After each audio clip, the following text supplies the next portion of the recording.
Internet. It's time for another Wednesday's cereal. First up, I want to start with a new special segment. You might not even really notice it all, but it's something I want to point out. Decasa DC requested that I do a review of Amazing Spider-Man. I was going to do it anyways, but thanks, man. I think that's the first request I've had nearly ever. So, ASM, and we're kicking off with Hobgoblin versus Hobgoblin versus the Amazing Spider-Man, and you get a bit of a cover. And first off, I want to say you have this art team that Cam Nicole, pencils, green on inks, Fabiella on colors. The colors work, don't get me wrong. The colors are working. It's clear that the pencils are pretty good, but there's some problem. Anytime you kind of get a close in on, Sidecast's face, unless they have glasses, so it's mostly in the eyes, something's just off-putting. There's something about the anatomy or something that just isn't right. I'm not an artist, but something's off. You can just tell. And the inker didn't cover it up at all either, so... But it's an interesting kickoff because this issue kicks off our arc that's going to carry us all the way to 500 and is going to be Slott's final run or final bit with the Amazing Spider-Man, at least for the foreseeable future. Though they rarely come back to a title after having a run like that, right? And it's this big deal with the Hobgoblin and the Kingpin. The Kingpin's really trying to crack down on Spider-Man, and then there's this tie between Spider-Man being in Horizon Labs and helping out Spider-Man, and the Hobgoblin captures Peter, who just prior was having his spider sense go off, and apparently was in this bizarre fight-or-flight mode where everything was setting him off. So that's weird. And this issue... I don't know, I'm glad to be past the alpha stuff and back in kind of the thick of it, but it's a lot of setup, and I'm hoping it'll pay off a little better next issue. I'm really excited, though, because it looks like next issue we're really going to have this heading with the Hobgoblin versus the Hobgoblin, which I'm honestly a little more excited for, because that's really where Dan Slott's run started. And that bit should be really interesting to see, because anytime you have a goblin on goblin fight, you get some weird stuff going on, and it's usually some really cool action with some, drawing stuff, some awesome action that you're just not going to see elsewhere. I mean, glider and glider fights, that's sweet. So, looking forward to a little more. The setup's a little slow, but it still has its moments, and it was really nice to actually see Peter come back to the Daily Bugle when he's trying to get Robbie to not publish this story and not create this public connection between Peter and Spider-Man. And they bring up the whole mystical people forgetting thing, which I wish they just wouldn't. But it was kind of interesting for that, and just seeing him back at the Daily Bugle and talking to some of those faces again was a nice little moment, because you don't get that anymore, and the Daily Bugle is such a huge part of Spider-Man. And before I jump into the next thing, I did want to say really quick that I was shockingly disappointed with DC this week for the books I didn't buy. I was excited to find out that there was a Legends of the Dark Knight title that's starting up again, because of all the Batman that I know and have looked at. That was kind of the book and kind of the idea of taking on Batman that I actually enjoyed the most, where you had these self-contained arcs and or these chunks and delivered on some of the best Batman stories ever. And they're starting up that title again, and I thought, sweet. And it looks like it's kind of an anthology book, which already isn't what I'm looking for, and then it's $3.99. No, I mean, DC, come on, it's what, your 6th Batman book? Like, no. A, kill one of them, and B, no on the $3.99 for that. That's ridiculous. And then, as far as Detective Comics, John Lyman was starting up, and I wanted to take a look, because I'm a fan of his writing, and I thought, it'd be cool to give that a shot and maybe give another DC book a shot again. want a fresh start. And that book's $3.99. Really? Like, no, it's undeserving. It's already had, what, 3-4 creative teams on that one book within a year? Like, no, you need to bring it down a little. And so it was really disheartening to see the fact that those books were being priced so high when I was going to take a chance on them. But I can't take a chance on a $4 book, not from DC. It's ridiculous. It's finally over, AVX 12, and I gotta say, there's some stuff in here, like the Dark Phoenix starts blowing up the world. That's where it starts, and I don't know where the hell that came from. It seems a bit beyond even the Dark Phoenix. But they go, and they take Dark Phoenix Cyclops out by using Hope and Wanda as the tools, as they've set up the entire series to be. They take him down, and there's all that, and there's some drama there, whatever, but at the end, and I'm just gonna go full hog here, so if you don't want it spoiled, wait till I have my next issue up. But the ending's interesting because, first off, this is a full-fledged event, and this is a definitive ending to the story. There's some things that are going to go on, and it's going to affect the whole Marvel Now deal, definitely.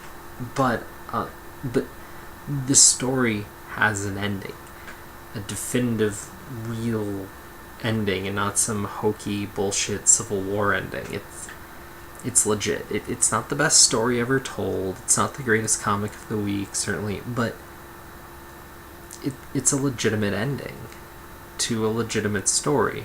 Now, say what you want about AVX, there's a lot of bullshit, and this last issue was $5, which is bullshit. I just tried the AR, and that's bullshit. But this idea that you have Cap and Cyclops sitting, Cyclops in this weird headgear and imprisoned, and he's saying, I take full responsibility. A lot of that was the Phoenix at the end. A lot of it I don't remember, but I take responsibility. That's so Cyclops. That was actually perfect. And Cap's like, you caused friends against friends to go to war. A good man died. If you call that a victory, you're insane. But Cyclops is sitting there, and he knows that mutants are being born again, and that some people with the whole 198 thing are now mutants again. And you're sitting there, and Cap's like, fuck you, all this happened, da da da. And you're sitting there, and if you look at where Cyclops has been since House of M, and he's been playing it hard because he's been playing not for himself, not for the X-Men, but for his species survival. And now that's all okay, and he had to damn himself a little bit to get there. That's a consequence he gave up years ago. And Cap's bitching about a few broken hearts and one death to someone who frankly half deserved it. And he's seeing, man against man. He's not seeing the whole mutant thing.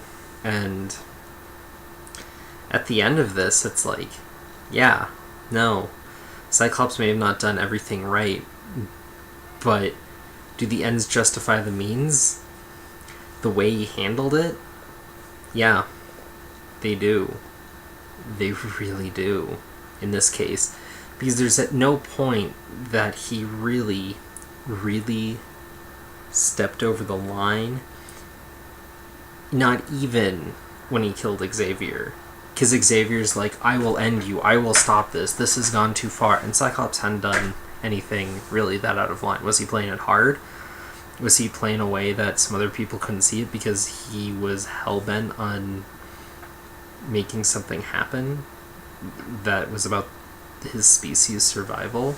Yeah, but for him it's about survival. Everyone else is saying that he caused a war.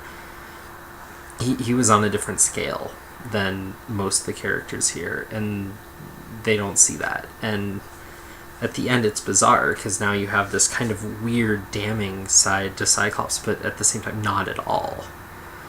Does it kind of mar him? Does it kind of build his character to say, when the shit hits the fan, yeah, he'll go there, but he'll still do it in a way that's respectable at the very least?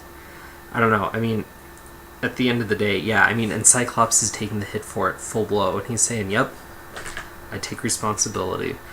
And I think it's weird, because in the light of this book, they're trying to say that he's the villain, but he's not at all the villain. He won, and he's the hero of his own story in every way. And it's interesting, because throughout this, they've been slowly building to the fact that Cyclops has been playing it like Magneto. But Cyclops has never been a part of a group called the Brotherhood of Evil Mutants or anything. He's on a different side. He had a different mission. And for all the characters that, let a body fly here and there, like, it's ludicrous to see Wolverine be that pissed at him. I'm sorry. Wolverine hacks people up because they piss him off a little bit. Consequences are someone might get beat up if that person doesn't get, put down a peg, but he just fucking axes them? No, I'm sorry. Captain America is a soldier and has killed people in World War II for far less than basically having the power to shut them down and threatening them. And yeah, the world was in chaos for 2 minutes. Actually, there are issues where both Captain America and Wolverine have been responsible for part of that, and they're condemning Cyclops now. It's just stupid to me, and at the end of the day, I find this whole miniseries interesting, but I find it funny that they're trying to damn the one person who probably had the most justified ways of going about everything. So, yeah, there you go. And it'll be interesting to see where Marvel goes, but as they crop more books up to $3.99, I won't be there to find out. AVX 6, and this is the best of the 6. I'd actually argue this is worth the money. First off, you have the Scarlet Witch versus Hope thing, where you actually have the single best moment with Hope that has ever been written. Again, not a tall ladder, but it actually plays into the last issue of Avengers versus XMen and actually shows a little bit more of Hope. And one thing I forgot to mention before is they try to play up in these last bit the yin and yang of the two, which is stupid. But it's there. And what's interesting is you have some different kinds of more like indie art stuff going on, and you just have these page one-offs, bam bam. You have Toad versus Jarvis, you have the Hawkeye imagining Spider-Woman versus all these X-ladies, and you're like, okay. And you have Iron Fist versus Iceman, and then Squirrel Girl versus Pixie, which has this fun little like take on the whole thing. You have Domino versus Red Hulk, and seeing her take him out is awesome. And this is more of what this whole thing should have been. This one is worth it. Forget the rest, they're mostly stupid, but this is actually fun and cool and worth it. So, who knew?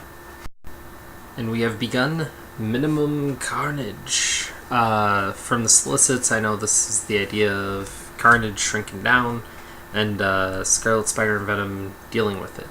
And I originally thought this was going to be a 3-part story, but it looks like it's going to be more of a 6-part story. So I'm actually kind of excited about that, because I was kind of looking at maybe dropping one or the other of these books, but I'm going to keep on for now and enjoy this little aside, especially because this issue was just bam, bam, bam. I mean, they start you off, Cletus Cassie's escape, and you see Venom doing his thing, coming in, figuring out, and then there's a tie to Houston, you see Scarlet Spider jumping on and being like, I tried to kill this guy once, and now is the time to do it, and you have these two characters, Venom and Scarlet Spider, that are really hitting a lot of the same notes, kind of the darker Spider-Man, and I don't know, it'll be interesting to see how they rate it.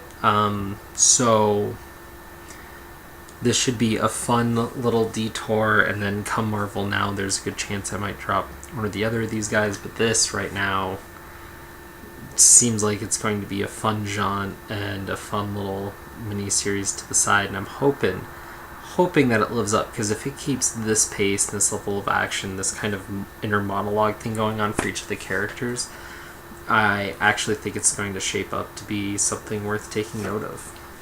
So XForce is wrapping up, and we're dealing on the mission to save the little Apocalypse Boy from the new Brotherhood of Evil Mutants. And you have some interesting takes here a little bit with the Shadow King and Psylocke.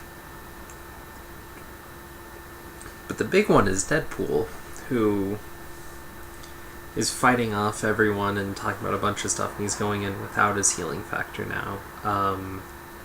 But they start pumping him full of cancer, apparently, which seems a bit too... I don't know, I'm like, what's going on? Maybe it'll be a justification to bring back his healing factor. I don't know. I don't really care right now, but they're doing this interesting morality play, but this little boy doesn't believe them because of the brainwashing he's been through. We get a twist with AOA Nightcrawler.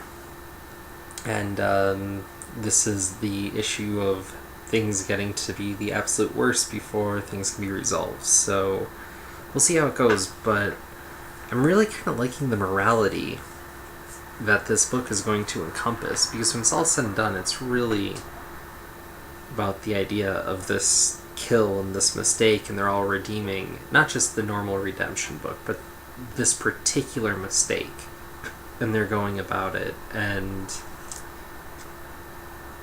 it should be an interesting little slice just for this whole morality play saw through one end and then through the other to kind of redeem our heroes from the damning act that they started out with in this book. So I wanted to try something new, so I grabbed this Grimm Fairy Tales Robin Hood, and they're kind of setting up this weird thing where this girl got teleported from one of the mystical realms, and there's this whole backstory, apparently, the whole Grimm Fairy Tales, that's all interconnected. I had no idea. A little more intrigued about it now. I've always kind of avoided it because it's cheesecake, clearly. But this was a lot darker and a lot more interesting than I imagined. It's this high school tale. This girl is left from mystical realm, brought into our world, and she's left with this family.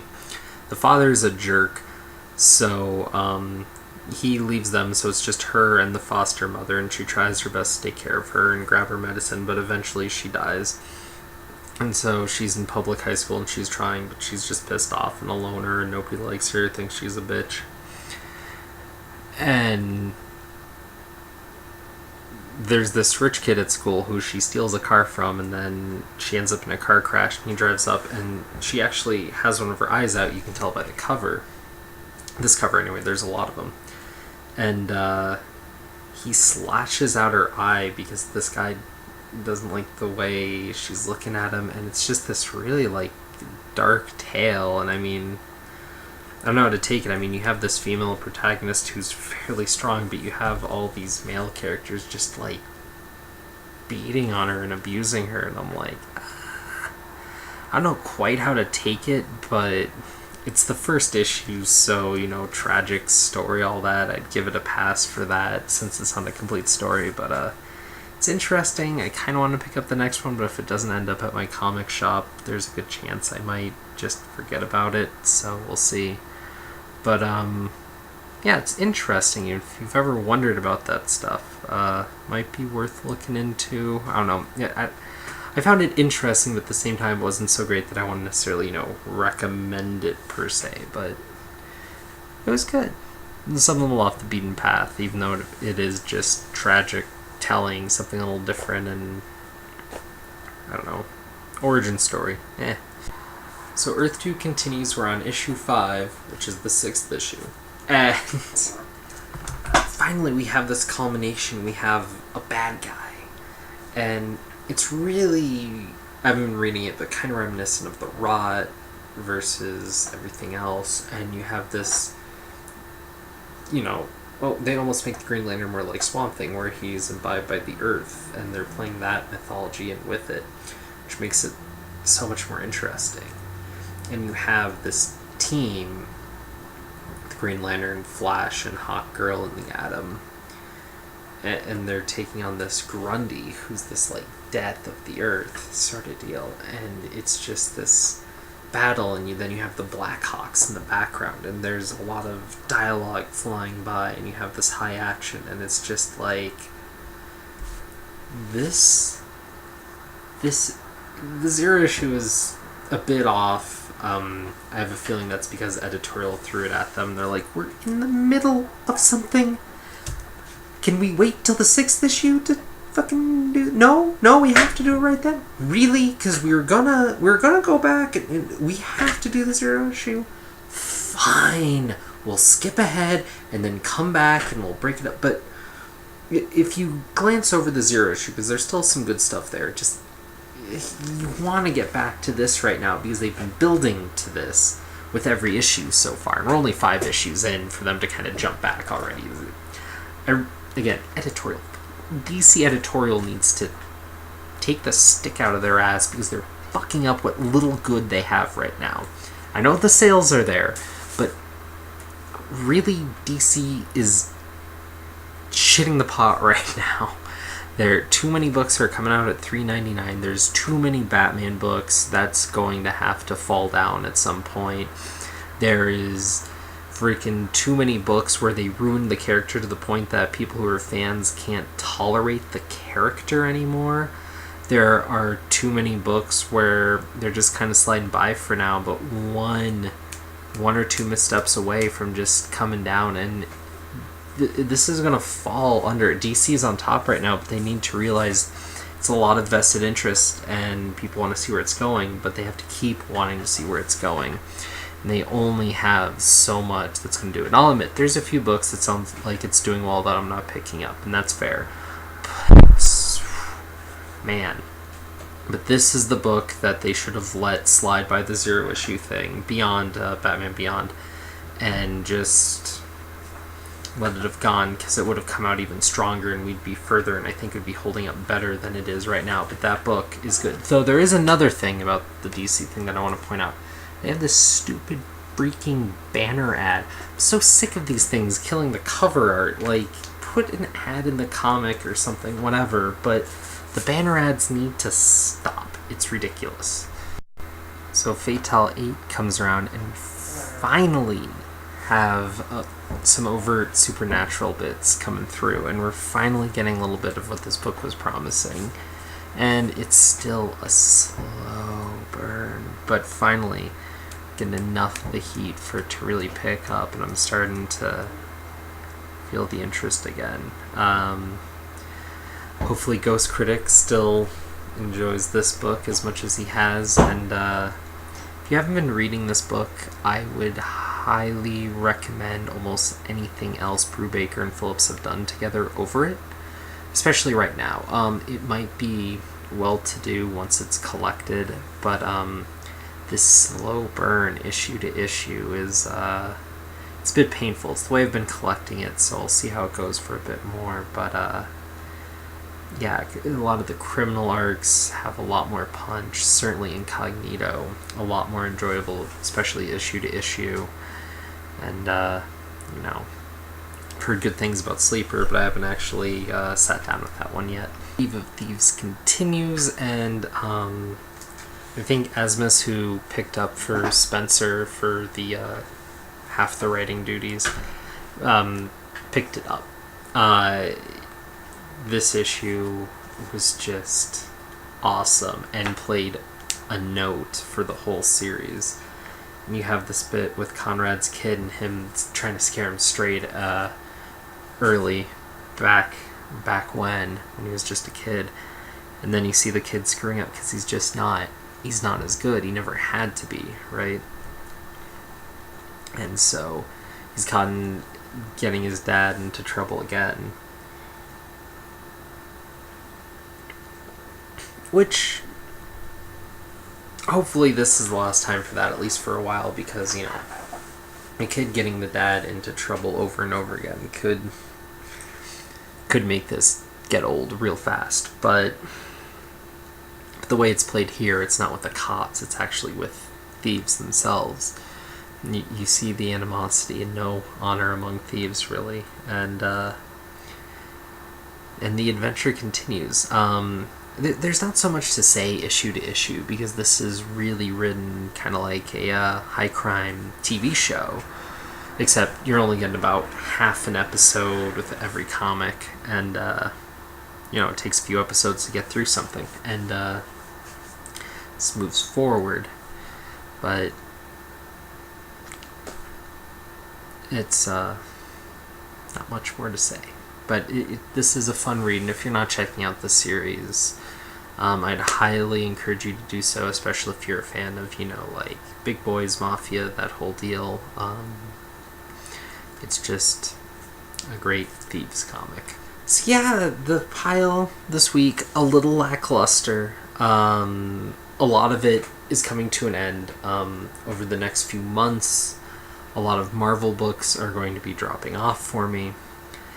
Over the next few months I might look at a little more DC, but we'll see. But I'm trying to venture a little more indie, a little more outside of the big two at the very least. So if you have recommendations there, I'd like to hear it. And before that, on the Valiant, I've tried a lot of the Valiant comics. Honestly, it's the art that keeps me out. So yeah. And final note, I'm working on the contest. I am burning through those issues real quick and trying to consider and weigh all of that. And I just finally acquired the last few that I didn't have. It was kind of shocking how many I actually did have already. So I'm rereading the issues on their own right to give it a fair assessment. And I will be making a whole video about that, and to hopefully talk a little bit more about the spectacle of comics, because I think some of that was actually kind of missed. But yes, so I will hit you soon, all with that contest, and then more comic previews, and there might be a little more in the works there, yeah. Alrighty, peace. Oh, and really quick, like, rate, subscribe, and please follow me on Twitter at MagicalMatt42. It's either stuff I think is worthy or comic-related stuff. And if anyone knows of a site looking for written reviews, that's something I'm trying to break into, and kind of had a misstep along that way already. Alright, peace.